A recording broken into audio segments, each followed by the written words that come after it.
এবার বারুইপুর পর্যন্ত সম্প্রসারিত হোক মেট্রো। সাংসদের বলিষ্ঠ কণ্ঠে যাদবপুর লোকসভা কেন্দ্রের সাংসদ সায়নী ঘোষের।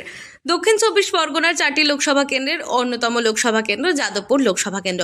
আর এই যাদবপুর লোকসভা কেন্দ্রে কলকাতার ব্রিজ কিছুটা অংশ নিয়ে গঠিত। ভোট পর্ব শেষ হয়েছে আর এবারে যাদবপুর লোকসভা কেন্দ্রের অভিনেত্রী ও শাসক দলের তৃণমূল যুব কংগ্রেসের সভাপতি সায়নী ঘোষ।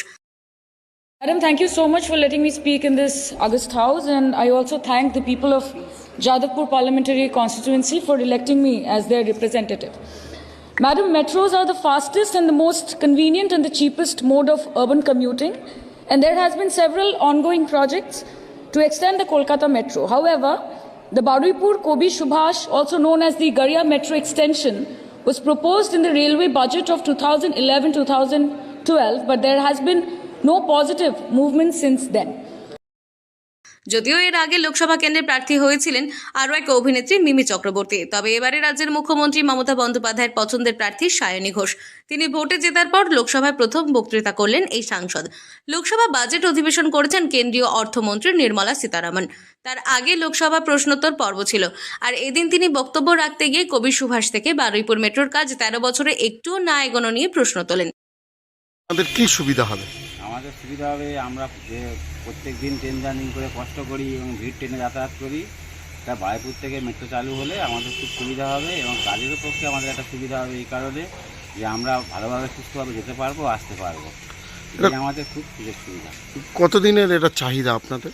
আমাদের যদি খুব তাড়াতাড়ি করে, দীর্ঘদিনের না নিয়ে যদি খুব তাড়াতাড়ি করে সেটা খুব ভালো হয়। হ্যাঁ, যত দেরি হচ্ছে তত ট্রেন লোক সংখ্যা বাড়ছে এবং ট্রেনের চাহিদাও ভিড় হচ্ছে খুব। এই হিসেবে আমাদের তাড়াতাড়ি হলে খুব ভালো হয়। কতটা খুশি যদি চালু হয়? আমরা খুব খুশি হব। এদিন সাংসদদের নিজেদের এলাকায় সংসদীয় কেন্দ্রের সমস্যা নিয়ে প্রশ্ন তোলে। তার মধ্যে মূল প্রশ্ন ছিল মেট্রো রেল সম্প্রসারণ প্রসঙ্গ নিয়ে। 2011-12 অর্থবর্ষে রেল বাজেট কবি সুভাষ থেকে বারুইপুর পর্যন্ত মেট্রো সম্প্রসারণের অনুমোদন হয়েছিল, তবে তার কোনো কাজই হয়নি। সেই বাজেট উল্লেখ করা হয়েছিল 2017 সালের মধ্যে বারুইপুর আদিগঙ্গার ওপর দিয়ে মেট্রো লাইনের নির্মাণ কাজ শেষ হবে, কিন্তু সেই কাজ আজও এগোয়নি। এদিন তিনি অভিযোগ তোলেন রেল বোর্ড অফ প্রয়োজনীয় অনুমোদন দেয়নি। আর মাত্র কলকাতা থেকে 25 কিলোমিটার দূরে বারুইপুর এই বৃহত্তম শহর, যা কলকাতার একটি অংশ। প্রতিদিন কয়েক লক্ষ মানুষ তাদের বিভিন্ন জীবিকার জন্য কলকাতায় আসতে হয়। তাই তিনি বলেন মেট্রো রেলের জন্য কেন্দ্রীয় সরকার অনুমোদন দেন এবং যাকে শীঘ্রই এই কাজ চালু হয়। দক্ষিণ 24 পরগনা থেকে সুমন সাহার রিপোর্ট, লোকাল 18 বাংলা।